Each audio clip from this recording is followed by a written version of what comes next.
말씀을 보겠습니다. 에베소 3장 12절에서 14절까지의 말씀을 합독하시겠습니다. 제가 찾은 성경으로는 355면에 있습니다. 355면 같이 합독하시겠습니다. 형제들아 너희는 삼가 혹 너희 중에 누가 믿지 아니하는 악한 마음을 품고 살아계신 하나님에게서 떨어질까 조심할 것이요 오직 오늘이라 일컫는 동안에 매일 피차 권면하여 너희 중에 누구든지 제 유혹으로 되지 않도록 하라. 우리가 시작할 때 확신한 것을 끝까지 견고히 잡고 있으면 그리스도와 함께 참여한 자가 되리라. 예, 오늘의 소개 제목은 내가 잡고 있는 것이 무엇인가 이런 내용으로 말씀을 전하겠습니다. 우리 다 같이 들어가는 말을 보시겠습니다. 여러분은 혹시 아이스크림이나 바나나를 먹기 위해 포장지 또는 껍질을 벗겨본 적이 있나요? 물론 있을 것입니다. 그때 아차하고 버려야 할 것과 버리지 말아야 할 것이 바뀌어 본 적이 있습니까? 아마 이런 경험을 비슷하게 한두 번은 했을 것입니다. 물론 저도 경험이 있지요. 왜 이런 현상이 일어나지요? 아마 살아가면서 복잡한 일들이 생기거나 참으로 어려운 일이 생기면 정신 차리기가 쉽지 않습니다. 이럴 때 정신을 차리지 않으면 중요한 것을 놓치고 껍데기만 부여잡을 수 있습니다. 베드로전서 4장 7절 말씀. 만물의 마지막이 가까이 왔으니 그러므로 너희는 정신을 차리고 근신하여 기도하라. 성경은 정신을 차리고 근신하여 기도하라고 합니다. 여기서 근신하라는 것은 조심하라고 하는 것입니다. 마귀는 우는 사자같이 삼킬 자를 찾고 있습니다. 베드로전서 5장 8절 말씀. 근신하라, 깨어라. 너희 대적 마귀가 우는 사자같이 두루다니며 삼킬 자를 찾나니. 마귀는 모든 자를 삼키는 것이 아니고 마치 배가 고파 우는 사자같이 두루다니며 삼킬 자를 찾고 있다고 했습니다. 마귀의 공격에서 벗어나기 위해서는 정신을 차리고 근신하여 기도하면서 깨어 있어야 합니다. 그러면 보이기 시작합니다. 중요한 것과 중요하지 않은 것이. 혹시 여러분이 지금 붙잡고 있는 것이 껍데기인지 아닌지 점검하는 방법은 기도의 내용을 살펴보면 알 수 있습니다. 시편 105편 4절 말씀. 여호와와 그의 능력을 구할지어다. 그의 얼굴을 항상 구할지어다. 기도하라는 내용이 세상이 아닙니다. 하나님과 그의 능력을 구하고 얼굴을 구하라고 하십니다. 오늘은 너희가 잡은 것이 확신한 것이면 끝까지 잡으라는 내용을 중심으로 말씀을 전하도록 하겠습니다. 아멘.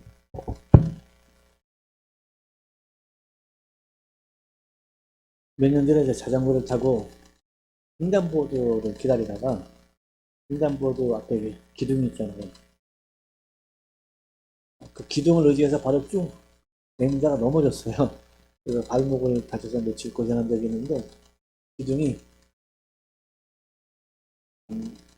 경고원자였더니 기둥이 유동성이 있더라고요. 그래가지고 중심을 잃어가지고 넘어진 적이 있어요.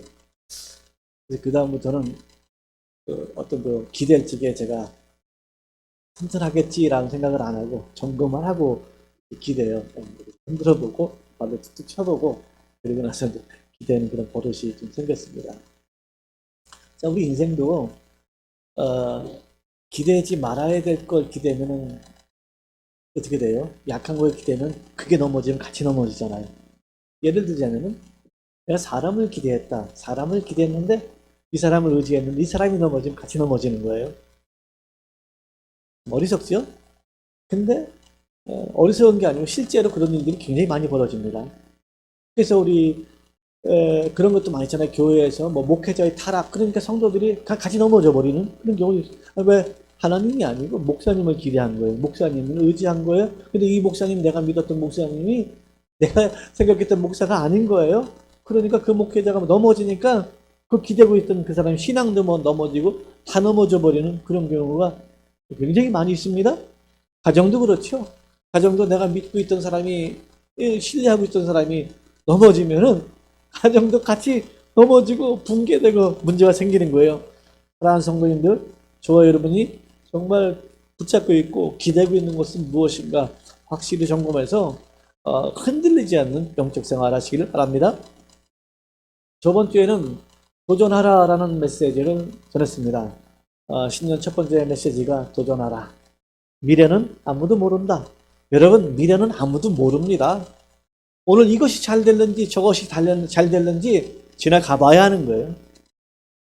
자식을 키우는데 어렸을 적에는 이놈이 잘 될 것 같고 또 이놈이 잘 될 것 같은데 성장해서 자라보면은 아니에요. 꼭 그렇지도 않습니다. 다 잘 될 수도 있지만 내가 기대하지 않았던, 내가 생각지도 않았던 아이가 더 잘 되는 경우가 굉장히 많이 있습니다.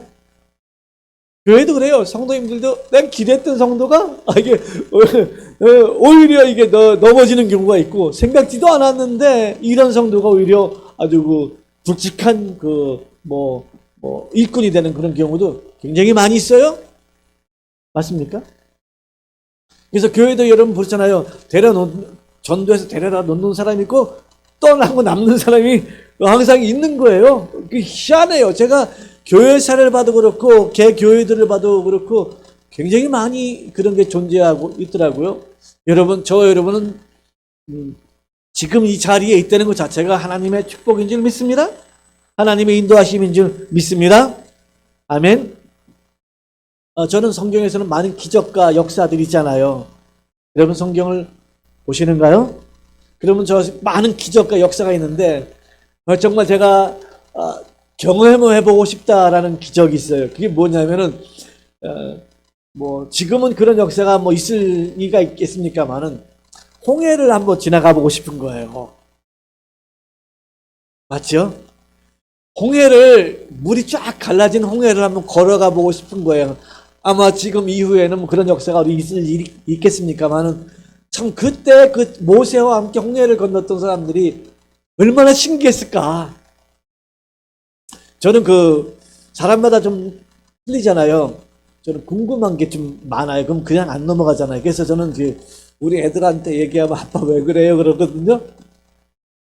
여기 찌릿찌릿해서 팔이 모기 잡는 거 있지요? 난 이게 궁금한 거예요. 왜 죽나? 그래가지고 손가락을 대봤더니 찌릿하더라고. 그래가지고 야 죽겠구나. 이게 통하는구나 싶더라고요. 그때 우리 아이들이 아버지 이해가 안 간다 그러더라고요. 나도 내가 이해가 안 간다. 왜 거기에 손가락을 넣는지는 이해는 안 가. 그런데 참 궁금한 게 많은 거예요. 궁금한 게 많기 때문에 그냥 못 지나쳐요. 그래서 만약 홍해를 이렇게 갈라줬으면 전 아마 지나가는 게 목적을 두지 않고 찔러봤을 것 같아요. 왜 물력이 되었을까? 손가락을 넣어보고 찔러보고 그리고 고기가 있으면 고기도 한참 보고 지나갔을 것 같더라고요. 참 그 경험을 한번 해보고 싶은 마음이 있어요. 여러분은 혹시 어떤 경험을 한번 해보고 싶은가요? 그 시대에 살았다면. 아마 이런 경험, 또 여러 가지 경험들이 있지만 우리가 기적들을 다 경험해보고 싶어요. 근데요, 사실 그런 기적을 경험해본다는 것은 아찔한 순간입니다. 아찔한 순간이에요. 극한 상황이 온 거예요. 어떤 성경에서 나오는 어떤 기적과 역사, 이런 것은 실질적으로 우리 인생에서 겪는다는 것은 좋은 것은 아닙니다. 그런 것을 겪기 전에는 정말 그 역사가 아니면 안 되는 아주 극한 상황이기 때문에 그런 역사가 일어나는 것이지요. 오늘 본문에 나오는 그 내용 중에 보면 그 사건이 있었던 후에라는 그런 내용들이 좀 많이 있습니다. 오늘 제가 3장 전체를 훑어보고 싶었어요. 그래서 전체를 훑어보고 싶었는데, 자, 3장 1절을 우리 같이 한번 읽어볼게요. 시작. 그러므로 함께 하늘의 부르심을 받은 거룩한 형제들아, 우리의 믿는 도리의 사도이시며 대제사장이신 예수를 깊이 생각하라. 예수를 깊이 생각하라. 그러므로가 있죠. 그러므로는 그 전장을 보면 알겠죠. 그 전장이 뭐냐면 예수님이 시험 받아 고난을 당하셨기 때문에 시험 받는 자들을 능히 도우신다. 이렇게 말씀합니다. 2장 18절이죠. 그가 시험을 받아 고난을 당하셨은즉 예수 그리스도를 말합니다. 즉 시험 받는 자들 능히 도우실 수 있다. 할렐루야. 있느니라. 그러므로 그럴 수 있는 분이기 때문에 그러므로 함께 하늘의 부르심을 받은 거룩한 형제들아. 참 우리를 하여금 뭐라면 하늘의 부르심을 받은 거룩한 형제 되는 거예요. 아멘. 얼마나 이 감사해요. 우리를 향하여 하나님이 이 성경 말씀하기를 하늘의 부르심을 받은 거룩한 형제들아. 우리 하나님 예수님이 우리를 능히 도우실 수 있다. 거룩한 형제들아. 이렇게 말합니다. 그리고 나서 우리의 믿는 도리의 사도시며, 사도는 보냄을 받았다는 뜻을 말합니다. 사도시며 대제사장이신 예수를 깊이 생각하라. 이 깊이 생각하라는 거하고 오늘 성경의 우리 제목인 붙잡고 사는 거랑은 좀 비슷한 의미를 가지고 있습니다. 깊이 생각하라는 것은 도대체 무슨 깊이 생각하는 게 뭐예요? 붙잡는 게 뭐예요? 우리 그런 얘기 하잖아요. 내가 저 남자 붙잡았어. 그게 다리를 잡았다는 거예요? 마음을 잡았다는 거잖아요. 붙잡았다는 게 마음을 잡았다는 거잖아요. 내가 저 여자 붙잡았어. 그게 마음을 잡았다는 거죠. 다리가댕을 잡은 게 그렇게 생각하면 진짜 뭐 피곤합니다. 그죠? 마음을 잡았다 그러는 거잖아요. 그 마음이 어디 있는가? 그 마음을 잡았다는 거잖아요. 맞죠? 자, 이제 그러면 예수를 깊이 생각하는 건 뭘까요? 골똘히 생각하는 걸 말할까요? 골똘히 생각하는 건 저는요, 이게 설교하고 이제 설교를 준비하고 설교들을 많이 이렇게 보고 듣고 그러잖아요. 그래서 어떻게 이게 원래 그 진리의 고수일수록 그 진리를 쉽게 설명한다 그러잖아요. 뭐 어거스틴가님이 얼마나 이 진리를 쉽게 설명하면 하나님을 사랑하라. 그 다음부터 네 마음대로 해라. 이렇게 표현하죠.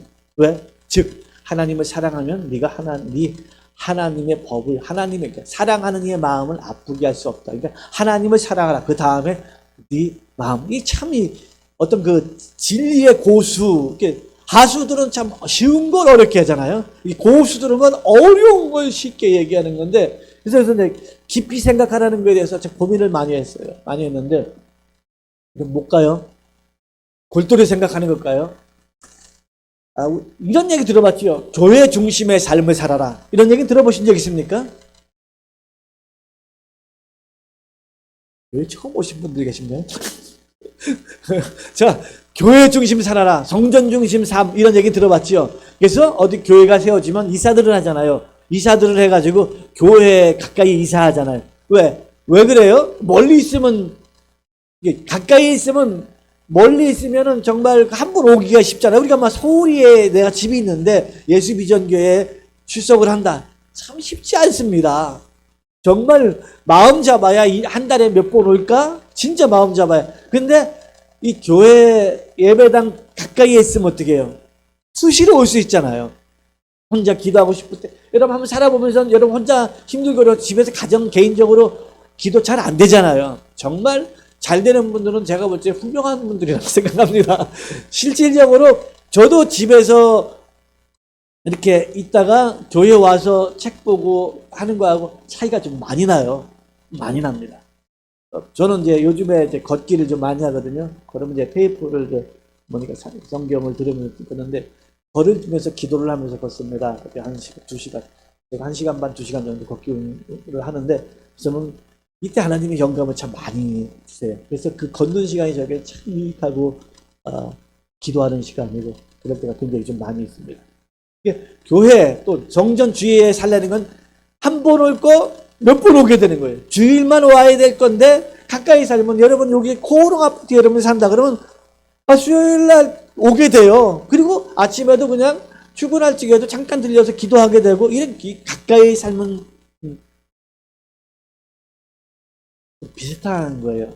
이제 결혼을 하면은 이제 아내가 생각하는 거 제가 얘기하는 거예요. 아내가 이제 요즘엔 맞벌이 하지만 보통 이제 일상적으로 남편은 바깥 일하고 원래 안 씻고는 안 일을 하니까 결혼을 하면은 이제 아내가 남편을 이제 생각을 해요. 어떻게 되냐면 집에 있어도 남편 중심으로 돌아가요. 어떻게 돌아가냐? 음식을 해도 이거 이 사람이 이거 좋아하는 거지. 뭘 시장 가서 뭘 사도 이 사람이 좋아하는 거지. 또 이제 백화점에 가서 옷을 사려고 그러는데도 보면 이거 우리 신랑하고 좀 어울리겠다. 이런 생각이 들어가는 거예요. 들어가는 거.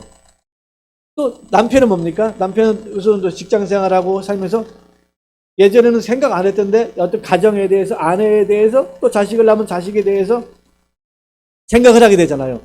저도 이제 우리 목사님들하고 우리 이렇게 모임에서 밥을 먹으러 가면 이게 너무 맛있다. 그러면 제가 와이프 한번 데리고 가서 같이 먹어야 돼요. 이런 생각을 한 번씩 하거든요.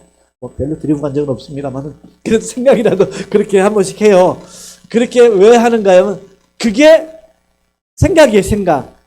중심으로 살아가게 되는 거예요. 그러니까 우리가 교회 중심 그러면 뭡니까? 하나님을, 예수님을 깊이 생각한다는 것은 예수님을 골똘히 있게 생각하는 게 아니고 예수님 중심으로 살아가게 된다. 예수님 중심으로. 뭘 해도 내가 예수님을 중심으로 살아가게. 그게 예수를 깊이 생각하는 거예요. 응? 제가 오늘 들어가는 말에서 제가 실질적으로 경험을 해본 사건입니다. 아이스크림을 까가지고요. 알맹이 쓰레기통에 버리고 껍데기를 들고 가본 적이 있어요. 혹시 여러분 이런 경험 있습니까? 아마 이게 이 비슷한 경험, 아까워서 다시 주워가지고 이런 경험이 이렇게 한두 번 정도는 있을 거예요. 왜 그래요? 음식에 집중하지 못하고 자꾸 딴 생각을 한 거죠. 딴 생각, 여러 가지 복잡한 생각이 뭐냐면은 착각 속에서 버려야 될 것과 버리지 말아야 될 것을 구분을 못 해가지고 버리지 말아야 될 걸 버리고 버려야 될 걸 혹시 여러분 우리 인생이 그런 인생은 좀 아닌가? 내가 살아가는 삶의 현장에서 버려야 될 것을 붙들고 살아가지는 않나? 내가 붙들고 있어야 될 걸 버리고 붙들지 말아야 될 껍데기를 붙들고 살아가지는 않나? 한번 체크해 봤으면 좋겠다. 이렇게 좀 생각을 합니다. 여러분 예수님을 붙들고 사십니까? 아니래도 아멘 하십시오. 예수님을 붙들고 사십니까?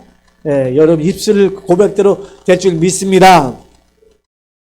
그런데 예수님을 중심으로 살고 있는지 안 살고 있는지는 기도의 내용을 보면 알아요. 여러분 기도 안 하면 예수님을 중심으로 살아가지 않는 것입니다. 기도를 하는데도 기도의 내용이 세상이라면 여러분 예수님을 중심으로 살아가는 것이 아니고 세상을 중심으로 살아가는 거예요. 내가 기도하는 것이 누구를 위하여, 내가 내 가정만을 위하여 기도한다면 가정만을 위해 살아가는 사람이고, 내 기도하는 것이 교회 성도들과 하나님의 나라를 위해 기도하면 교회와 하나님의 나라를 위하여 살아가는 사람이에요. 그러니까 내가 지금 하는 기도의 내용이 도대체 어떤 내용인가? 목사님 죄송한 좀 기도도 안 하는데요.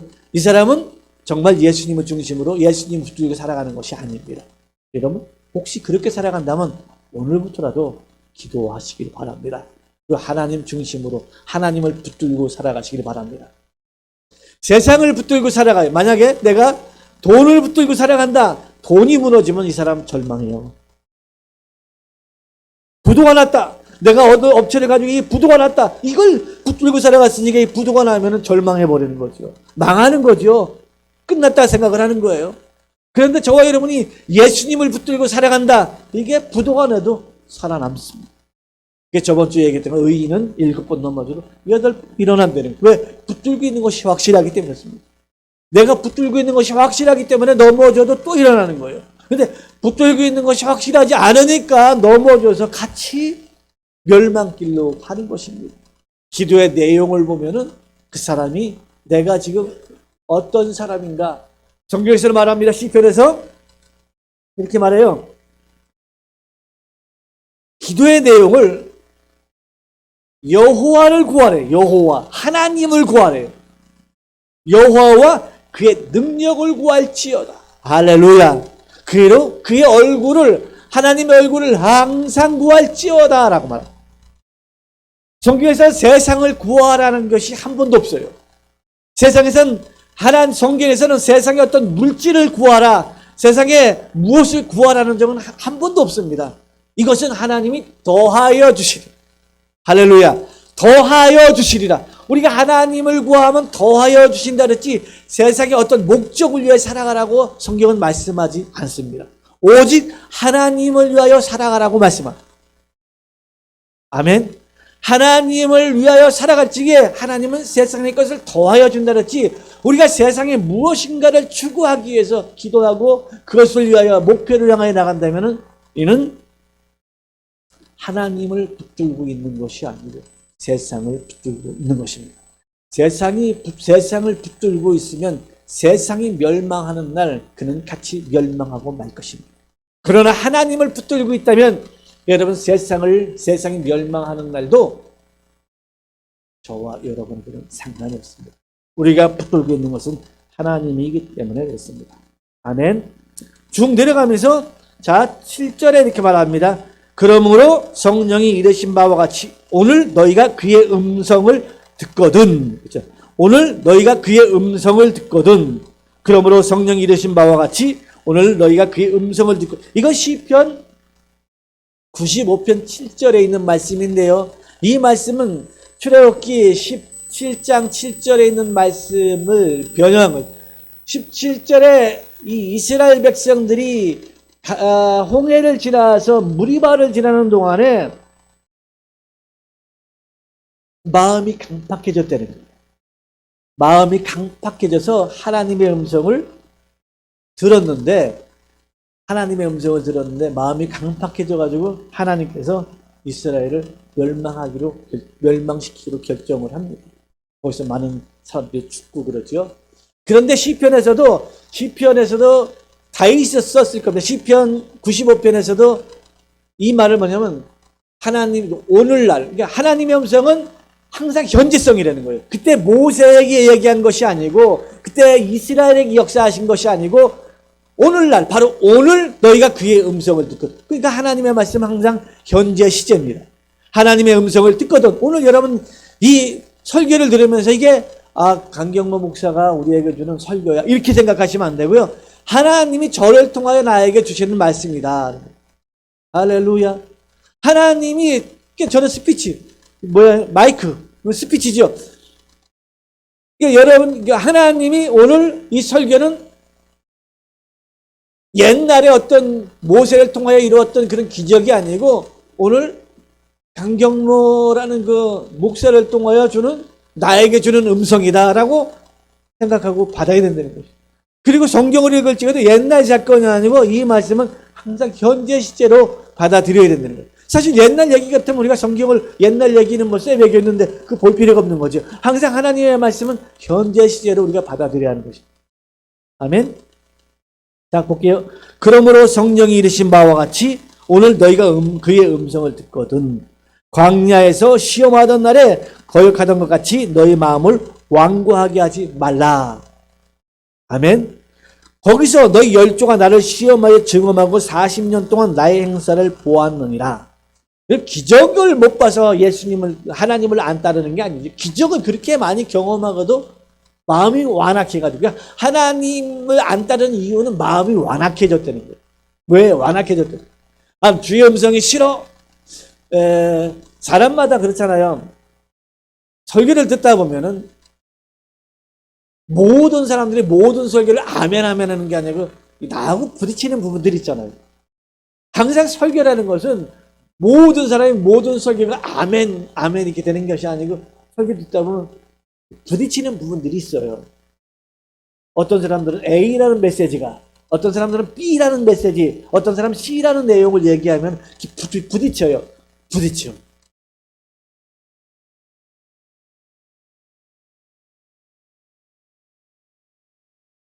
싸움을 잘하는 사람한테는 싸움하지 말라는 설교하면은 그게 참 부딪혀. 인색한 사람들에게는 헌금하라고 그러면 그게 좀 부딪히고 이게 부딪히는 거예요. 난 우리 성도님들은 부딪히는 것이 없는 순종의 사람이 되기를 바랍니다. 어떤 설교가 나가든 어떤 말씀이 나에게 주어지든 간에 부딪힘이, 이게 부딪히게 되는 건 그쪽 부분에 좀 완악하다는 거예요. 그쪽 부분에 이게 문제가 있다는 거예요. 그래서 저와 여러분은 은혜 받는 사람 특징이에요. 그러니까 신기하죠? 같은 설교를 들었는데 어떤 사람은 시험 들고 어떤 사람은 은혜 받아. 놀라운 역사라고 생각을 합니다. 똑같은 자리에서 똑같은 설교를 듣는데 어떤 사람은 은혜가 되고 어떤 사람은 시험 들어요. 이게 부딪히고 안 부딪히는 부분들이 있어서 그런 거예요. 사랑하는 성도님들, 우리는 저와 여러분은 하나님의 말씀이 부딪히는 것이 아니고 다 옥토가 되어서 이어지기를 주님 이름으로 축원합니다. 기적을 많이 경험한 이 이스라엘 백성들이 마음이 완악해져. 기적을 경험해서 마음은 완악해질 수 있습니다. 그런데 왜 그러냐? 그래서 말합니다. 10절입니다. 그러므로 내가 이 세대를 노하여 이르기를 그들이 항상 마음이 미혹되어 내 길을 알지 못하는도다. 왜 그러냐? 하나님의 계획을 몰라서 그래. 하나님의 길을 몰라서. 왜? 마음이 미혹되어 있거든요. 마음이 미혹되어 있기 때문에 하나님의 그 길을 알지 못한다는 거예요. 알지 못하니까, 우리가 알지 못하니까 완악해지는 거죠. 강팍해지는 거죠. 알지 못하니까. 아버지는 자식을 위해서 엄청난 계획을 가지고 있는데 자식은 아버지의 눈에, 아버지의 그 시선에, 아버지의 그 노하우, 엄청난 그 시선에 달하지 못하고 그러니까는 여기서 아버지는 왜 이러는지 모르겠다고, 여기까지 안 채워주는지 모르겠다고 원망할 수가 있는 거예요. 왜? 아버지를 모르니까. 아버지를 알고. 그래서 이제 우리가 인생을 좀 살면서 자식들을 키우고 쭉 가다가 보면은 어느 정도 내 아버지, 어머니, 부모님의 마음을 이해가 되는 거죠. 그때 내가 철없이 이런 말을 했고 이런 행동을 했었는데 우리 아버지, 우리 어머니의 마음이 이런 것이었구나. 그래서 뒤늦게 알게 되죠. 뒤늦게. 참 안타깝죠. 이제 그렇게 부모님을 해줘야 되는데, 그렇게 알아줘야 되는데, 알아주려고 그러는데, 부모님은, 이 인생인 것 같아요. 인생이 그런 것 같아요. 그 부모님을 그렇게 해줘야 되는데, 알아야 되는데, 이제 부모님이 안 계시는 그런 인생이 그런 것이구나. 생각이 좀 들어가요. 미리 좀 처리됐으면 좋았을 것인데, 그런 마음이 좀 들어갑니다. 그래서 그렇게 말하죠. 미혹되었다. 미혹은 굉장히 무섭습니다. 사람이 미혹되면은 이상한 사람이 돼요. 미혹되기 시작하면 사람이 변질돼요. 마귀는 정상적으로 우리를 공격할 수 없잖아요. 정상적으로 공격하면 우리가 주님을 붙들기 때문에 정상적으로 공격 못합니다. 자꾸 미혹시킵니다. 그래서 외부에서 오는 공격보다 내 안에 오는 불신앙이 더 무섭죠. 외부에서 교회 가지 말라 이것보다 내 안에서 회의가 느껴지는 게 더 무서워요. 외부에서 기도하지 마라, 기도 소용없다 이것보다 내 안에 기도하고 싶은 마음이 안 들어가는 것이 더 무서운 것이죠. 이게 외적인 공격보다 내면의 공격, 내면 공격이 더 무섭죠. 어디든지 이 내적으로, 가정도 그렇잖아요. 가정도 그렇고 모든 공동체도 이 문결직에 내적으로 문제가 생기기 시작할 적에 무너지게 되잖아요. 자멸하게 되잖아요. 한 개인의 존재도 그렇습니다. 그가 무너질 적에 그 내적으로 문제가 오기 시작할 적에 굉장히 힘들어하고 어려워하고 극복하기가 힘들죠. 외적인 것은 이겨나갈 수 있습니다. 이 내면으로 회의가 오기 시작할 적에 너무나도 힘들죠. 미혹되어서 그렇습니다. 사랑하는 성도님들, 우리는 굳건하게 예수님을 꼭 붙드시기를 바랍니다. 그리고 오늘 본문이에요. 형제들아, 너희는 삼가 혹 너희 중에 누가 믿지 아니하는 악한 마음을 품고 살아계신 하나님에서 떨어질까? 뭐하라고? 조심할 것이다. 조심하십시오. 아멘.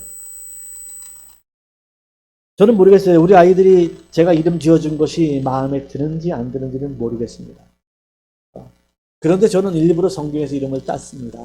그 이유는 한 가지였어요. 평생 너희는 하나님의 사람, 예수 믿는 사람이라는 것이 이름만 들어도 세상의 사람들이 모두 알았으면 좋겠다 하는 생각이었습니다. 왜 그런 생각을 하냐면 저랑 같은 시기에 교회 다녔던 사람들이 5년 뒤에 보니까 몇 명 안 남았다. 다 떠나 세상에 나가 살고 있더라고요. 그래서 제가 결혼하면서 나는 우리 아이들 낳으면 이게 옳다고 주장하는 건 아니에요. 성경에서 이름을 딱 따가지고 줄 거야. 아이들이 이 이름을 가지고 세상에 살아가지게 쉽지만은 아닐 거야. 라는 생각이 들었어요. 그 이름 때문에 조심스럽고 힘들고 남들이 한 번 더 봐야 되고 뭐 그냥 세상에서 제주나 그러면 쉽지만 요하나 그러면 요한은? 이렇게 보잖아요. 그래서 내가 저들이 세상을 살아가지게 만만하지는 않을 거야 라는 생각을 했어요. 아마 이것이 자들이 어렸을 적에 자라면서 짐이 되었던 것은 사실일 것입니다. 그래도 내가 그렇게 이름을 굳이 고집스럽게 지은 이유는 뭐라고? 평생 예수님을 떠나지 않았으면 좋겠다. 부모가 있을 적에는 어렸을 적에 어떤 힘으로 교회 가자고 따라오지만 이제 사춘기 지나고 머리가 크면은 그 마음대로 안 되잖아. 아무리 목사 아들 딸이라도 그 마음대로 안 되는 거예요. 그렇기 때문에 저는 그런 마음으로 이름을 이렇게 지어줬어요. 왜 크냐? 왜 크냐? 왜 너무나도 주위에 많은 사람들이 예수님을 포기해요. 타락해요. 먹어요. 어떤 친구는 대학도 좋은 대학을 나오고 직장도 좋은 직장 들어가고 학교 다닐 적에 몇몇 밑에 대학생 조장이나 팀장을 하고 요원들은 인도하고 열정적이었어요. 사회생활 하는 거 봤어요. 밤마다 술집에 돌아다니며 살고 있는 모습을 보았어요. 저는 똑똑한 애였는데 교회에서 리더였는데 팀장 조장이었는데 어떻게 저렇게 술집에서 저렇게 술을 먹고 밤마다 저러고 다녀? 직장도 좋은 직장이야. 어떻게 저래? 그렇게 보이더라고. 그걸 내가 몇 번 봤어요. 보면서 야, 그러면은 그때 그 학교, 그 교회에서 저 팀장 조장으로 막 모임을 인도하고 기도를 인도하고 주로 이게 다 뭐야? 정말 힘들더라고요. 진짜 그런 사람들은 너무 힘든 거예요. 그럼 저만 그때 쇼야? 사실 그때 쇼 아니었습니다. 실질적으로 그렇게 인도했습니다. 그런데 어느 순간에 보니까 변질되어 있는 거예요. 무섭지요? 이게 진짜 무서운 것입니다. 사랑하는 우리 예수비전교회 또 영상을 통해 여러분 시청자들 우리 변질내지 맙시다. 여러분 인생에서요 신앙 예배 하나만 빼버려도 예배 하나 빼버리면 어떻게 돼요? 타락하거든요. 타락하게 돼요. 한 주 안 나오고 두 주 안 나오고 계속 안 나오고 타락하게 돼요. 타락하게 되면 세상 사람 됩니다. 세상 사람이랑 골프 치러 가야 되고요. 세상 사람이랑 복부 한잔 해야 되고요. 세상 사람이랑 어울리게 됩니다. 그럼 어떻게 돼요? 변질되는 거예요. 그러면은요 다시 돌아온다는 게 너무 어렵고 힘들어요. 그러면 아예 나는 예수님을 붙잡았습니다. 주님을 꼭 붙잡는 성도님들 다 되시길 바랍니다. 그러잖아요. 믿지 않은 악한 마음을 품고 살아계신 하나님에게서 떨어질까 조심할 것이요. 오늘 일컫는 오직 오늘이라 일컫는 동안은 매일 피차 권면을 부부도 서로 권면하십시오. 여보 그러면 안 돼. 자식들이 부모에게 그랬대요. 아버지 그러면 안 돼요. 이렇게 해도 됩니다. 아버지 그러면 안 돼요. 아버지가 기도해서 깨어있으셔야 우리가 삽니다. 나 아버지도 그래? 아버지가 기도해서 깨어있어야 우리가 삽니다. 남편들 여보 그러면 안 돼. 기도해야 돼. 아내 그러면 안 돼. 우리가 하나님 기도로 살아야지. 뭘 기도로 살아야지. 서로 권면해야 합니다. 권면해줘야 합니다. 할렐루야. 서로 권면. 교회에서 남을 권면하는 건 쉽지 않지요. 목사님 잘하세요. 이게 참 쉽지 않은 거예요. 성도님 잘하세요. 이거 쉽지 않은 거예요. 그래서 제가 권면합니다. 잘하십시오. 여러분끼리 권면하지 마시고 제가 권면합니다. 잘하십시오. 그러니까 남한테 권면한다는 건 쉽지 않아요. 또 물론 가족끼리도 권면한다는 게 쉽지 않아요. 그러니까 한번 권면하려면요 쇠 빠지게 기도하고 해야 합니다. 죽어라 기도하고 누구한테 내가 한마디 잔소리나 어떤 희된 소리 할 것 같으면, 귀 따가운 소리 할 것 같으면 어떻게 해라고요? 쇠 빠지게 기도해요. 하나님, 저를 축복합니다. 내가 이제 권면할 건데 이것 때문에 상처받지 않게 해주시고 막 죽어라 기도하고 권면을 보내야 되는 거예요. 자, 보여? 피차 권면하여 너희 중에 누구든지 죄의 유혹으로 완고하게 되지 않도록 하라. 아멘. 그리고 오늘 주제 말씀입니다. 14절 같이 한번 읽어볼까요? 시작. 우리가 시작할 때에 확신한 것을 끝까지 견고히 잡고 있으면 그리스도와 함께 참여한 자가 되리라. 아멘. 확신한 것을까지 잡고 계십시오. 여러분 잡고 있는 것이 예수 그리스도가 맞습니까? 진짜면 꽉 잡으십시오. 아멘. 진짜면 꽉 잡아요. 꽉 잡아. 꽉 잡아. 할렐루야. 꽉 잡는 것은 아까 깊이 생각하는 거랑 비슷하다 그랬습니다. 예수를 꽉 잡는 거. 그냥 뭐 하든지 간에 생각을 하는 거예요. 그러니까는 그게 이제 억지로 되는 건 아니에요. 제가 그러죠. 총각 때 전 그 집사님을 잊지 못해요. 집사님이 출근을 했는데 커피잔에만 아기를 낳는데 커피잔 아기 얼굴이 보이더래요. 여러분 얼마나 아이가 사랑스럽고 예쁘면은 저는 커피잔에 우리 애들 보인 적이 없습니다. 미안해. 근데 그 집사님 아이들 얼마나 사랑했으면 커피를 마시려고 하는데 그 아이 갓난 아이가 눈에 보이더래요. 사랑이요. 저 여러분은 커피잔을 마시고 예수님이 보여야 돼요. 십자가가 보여야 돼. 아셨죠? 예수님의 십자가가 보여야 되는 거예요. 커피를 마셔. 그러면 기도가 되는 거예요. 커피를 마시려고 해도 밥을 먹으려고 해도 누굴 봐도 예수님의 십자가가 보여야 되는 거예요. 저 사람은 그러니까 우리가 믿는 사람을 보면 예수님의 십자가로 구원받은 성도로 이렇게 보여야 되고 안 믿는 사람 보면 저도 구원받은 사람인데 아직 안 믿는 이런 그런 애통함이 있어야 되는 거예요. 그게 예수님 붙들고 사는 거예요. 그 예수님이 기뻐하는 거예요. 내가 관심 갖는 거에 너도 관심을 갖는구나. 내가 사랑하는 거에 너도 사랑하는구나. 내가 긍휼히 여기는 거 너도 거기에 관심을 갖는구나. 그 예수님이 사랑하는 거죠. 아멘. 자, 다시 한번 14절입니다. 시작.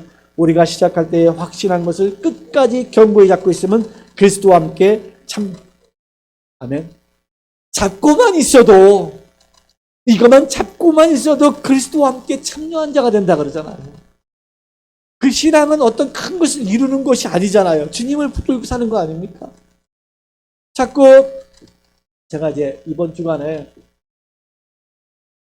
와이프가 이제 애들 공부방 휴가를 이틀 한다고 그래 건강검진을 하는데 건강검진을 받고서 이제 이 병원에서 올라왔어요. 그래서 내가 저 사람이 밥을 사주라고 안 그러는데 와가지고는 전복죽을 사주래. 전복죽을 그래가지고 제가 기장에 가가지고 이제 전복죽을 한 그릇 먹여가지고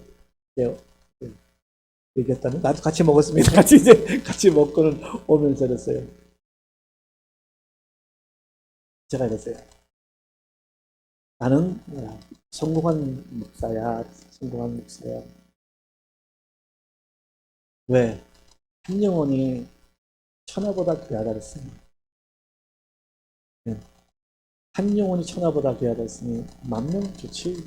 1,000명도 좋고 100명 모여있는 것도 좋지만 그러나 우리 교회에 확실하게 예수 믿는 사람이 교인이 그렇게 많지 않지만 귀찮아. 그러니까는 행복한 목사지. 난 행복한 목사지. 왜? 진짜 예수 믿는 사람 있자. 저 사람 하나? 세상에 천하보다 귀하고 주위 한 사람이 천하보다 혜진이 한 사람이 천하보다 귀해. 나는 우리 아이 3명만 봐도 천하보다 귀하다. 그러니 나는 목회에 성공한 사람이지.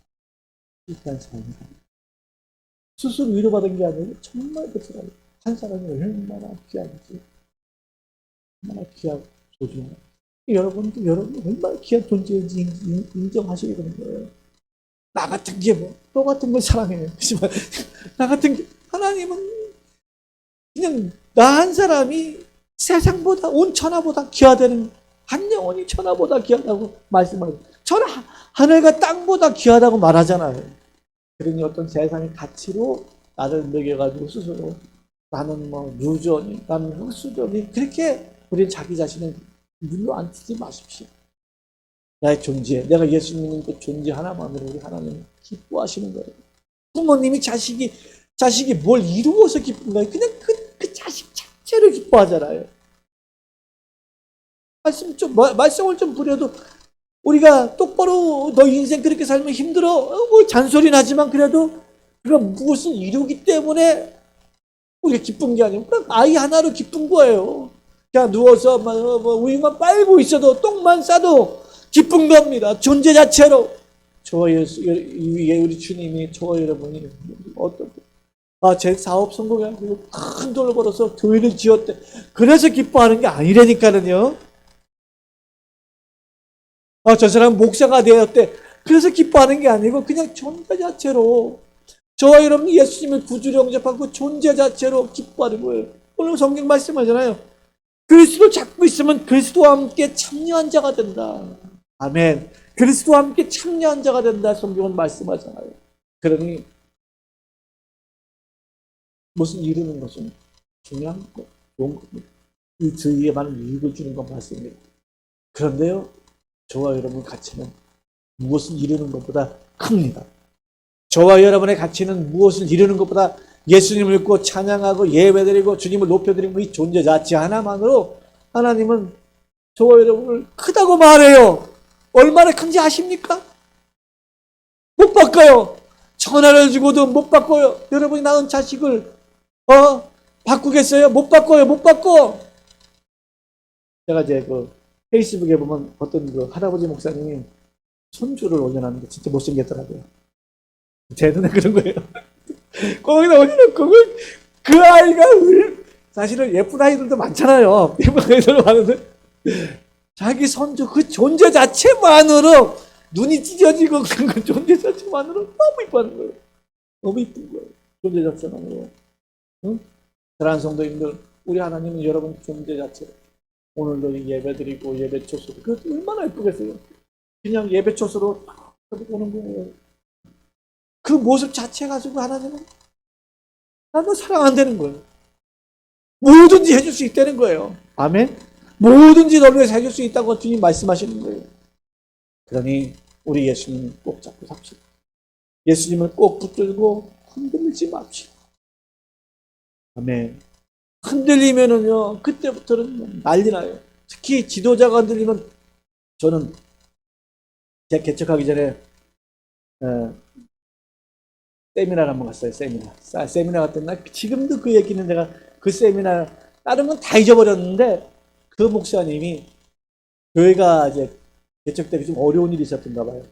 그랬더니 그 집사님 중에 한 분이 힘들어하는 게 보이잖아. 맞죠? 여러분들, 목사님이 힘들어하는 게 보이잖아. 힘들어하니까는 집사님이 와서 그랬더니 목사님 힘들면 밑에는 소리바람입니다. 태풍입니다. 목사님이 힘들지만 밑에는 태풍입니다. 그 말을 듣는데 정신이 바짝 들더라고요. 그 집사님이 내가 볼 때 굉장히 지혜로웠던 분인데 목사님 흔들리면 밑에는 태풍입니다. 여러분 가정도 아버지가 흔들리면 밑에는 태풍이에요. 사랑하는 성도님들, 좋아요 여러분은 딱 예수님 붙들고 아멘. 두 다리 힘 주고 누가 흔들어도 흔들리지 말고 버티십시오. 바람은 지나갑니다. 바람은 지나갑니다. 딱 버티십시오. 그러면 그리스도와 함께 참여. 아멘. 2022년도 첫 번째 메시지는 도전하라. 미래는 아무도 모른다. 두 번째 메시지 뭡니까? 내가 잡고 있는 것이 무엇인가? 예수 그리스도는 끝까지 잡고 가라. 할렐루야. 승리하는 역사기를 예수님은 축원합니다. 우리 이 시간에 기도했으면 좋겠습니다. 다 같이 한 1분이나 2분 정도 기도할 적에 하나님, 저는